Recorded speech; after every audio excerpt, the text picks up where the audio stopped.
How is the lore of Dragonflight? Okay, so a lot of it is still very much subject to change. A lot of it is still very much, I need to figure out what the heck's going on. But what I can see from the lore so far is that it's pretty safe compared to what they did in the Shadowlands. It's not so much out there. It's more... In the past, people have asked me, where do you go after you take down something like a Titan? After you take down the God of Death, where do you go? And my answer has always been, a fire-breathing dragon can be as world-ending and threatening as a Titan. It doesn't have to be constantly cosmic skill. It's just all about your presentation, right? And that's exactly what's happening in Dragonflight. These dragons are threatening to us. Because, you know, they're fire-breathing dragons who could destroy our world. And that's really, really cool. The story itself seems to be... how do I explain? You've got the origin of dragons, right? So we have Dawn of the Aspects. And in Dawn of the Aspects, Dawn of the Aspects is actually pretty critical to know before we go into Dragonflight. Up on youtube.com/Nobbel87, we actually have a beautiful machinima made by the one and only Kalis, which goes into the adventures of Dawn of the Aspects. But basically, it tells the origin story of how the dragons came to be, how we got our aspects, what they did in order to prove themselves, and how they were empowered, right? So after taking down Galagrond, and after Keeper Tyr realized like the world could use them as some defenders, he empowered the aspects. Amethyst Luna, thank you so much. This is so cute with the little emotes, with the little gifts. It's well cute. So they empowered the aspects. And a whole bunch of the proto-dragons, they were transformed into dragons.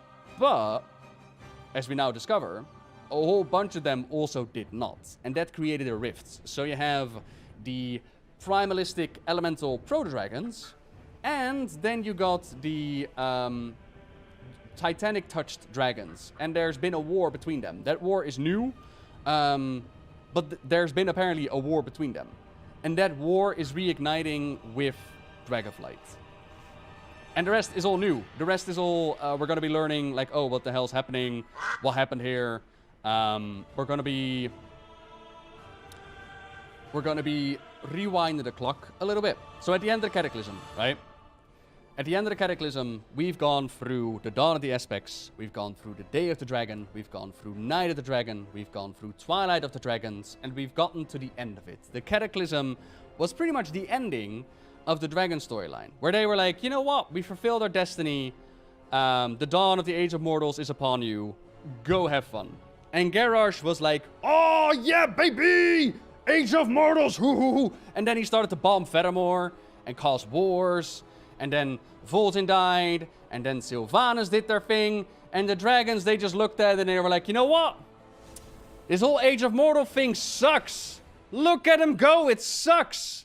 So that's pretty much what we're reversing. Now, you might say, oh my god, Blizzard's current team, you're just reversing the lore as you go. But, way back when, in Legion times, there was an interview between Jesse Cox, Krendor, and Ian Hazzakostas, in which Ian pretty much said, you know what, we never intended to slam the door on dragons as hard as we did. Like, they did the whole, dragons can no longer reproduce, and they lost a whole bunch of their powers, and yada, yada, yada. And they were like, it was a little bit harsher than we intended. So over time, we might go back to the dragons. And me personally, I love that. I love dragons. Dragons are some of my favorite lore in Warcraft. More dragon lore, I'm on board of it. So basically, we're kind of rewinding the clock. So at the end of the Cataclysm, they lost a huge chunk of their power. And now we're back on the Dragon Isles. And we learn more about Oathstones, about the missions of the dragons. And a lot of things have happened in between the War of the Ancients and the Dragon Isles reopening. That's 10,000 years of dragon lore. That's the second project I'm working on, by the way. I just remembered. I'm working on like this is what happens in a very brief overview to all the different Dragonflights. So in that time, you have like the madness of Deathwing, the creation of the Dragon Soul, Alexstrasza enslaved to the orcs and forced to reproduce, Malygos the Blue was taken out in Wrath of the Lich King. Caligos became the new aspect. Nosdormu nearly lost himself to the Sands of Time a couple of times. And of course the whole Muruzan storyline. Ysera has fucking died. And the Emerald Nightmare happened. Dragons have gone through some shit throughout the years. Rephion has stepped up. And then there's Sibelian, who was still chilling on Outland. And all those storylines are now coming together in Dragonflight. And they're going to be explored. And they're going to go further. And we're going to see like what is actually the future going to bring. And again, I'm quite excited about it. Oh, thank you, Taco. Like I really like dragons. I prefer dragons over what we got before. What do I think the big bad is going to be? Okay, now don't hate me for this.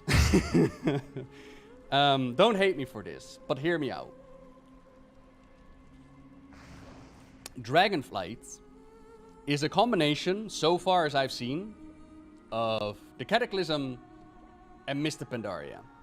So, Mr. Pandaria part is the whole a land covered by mist, not discovered for 10,000 years, and now the Alliance and Hordes, they're gonna party on it.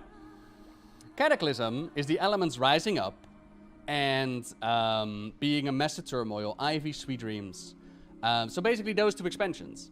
And if you look at that, ultimately, faction war. Cerulean and Illyria. That's where I put my money. Cerulean and Illyria. They're gonna be the big bads.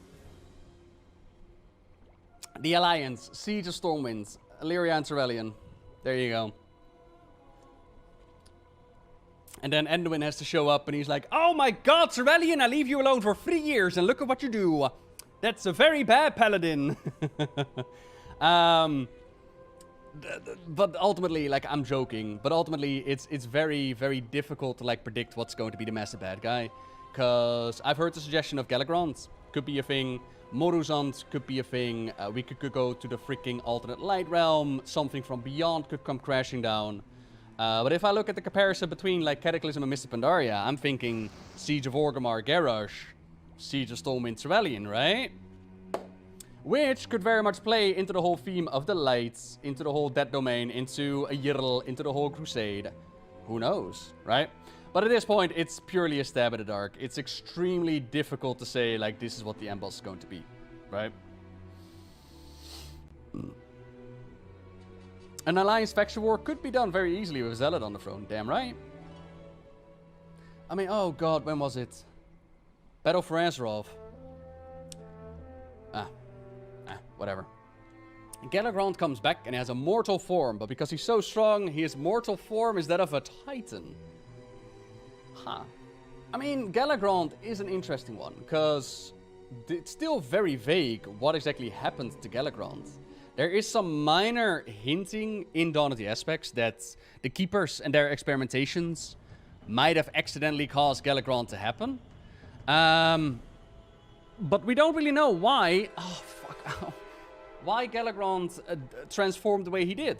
Like, what the hell happened there? Could Dragonflight be a small pause and just a stepping stone for the big bad in the next expansion? All of them... Grandor! I need one of those Peaky Blinder hats, to be honest. I had one, but it was too small for my head, so I had to give it away. But ultimately...